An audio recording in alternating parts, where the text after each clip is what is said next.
然头城的唱歌今仔暗时来举行哦，早起嘛已经开始准备咯。今年计共是有12队的选手参加，有日本跟法国的选手哦，头名有15万块的奖金。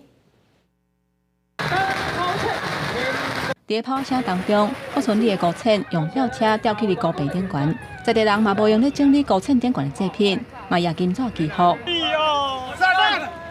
今年国内头一场唱歌，在咱人7月30，也就是新的14半暝，在头城举办。这场在宜兰的大型中原祭典，将一暗就先放水顶开始这个活动。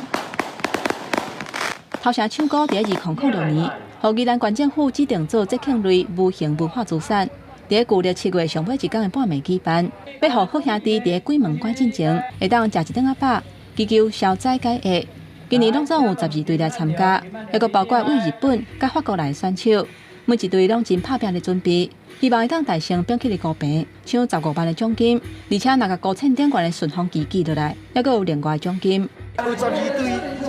队选手，内底嘛有法国的选手，有日本的选手，嘛有这个印尼的选手今日真热闹，因为咱3年疫情无办我们协会要赞助头城讲故协会1000斤的白米给在饭盆上面记住饭盆上面给选手。另外，宜兰县唱歌民俗文化协会为了这个活动，捐1000斤的米来拜拜，而且在会场发2000包有拜过米，要让民众食平安。这个唱歌都一队的赢的，到半暝就会知影。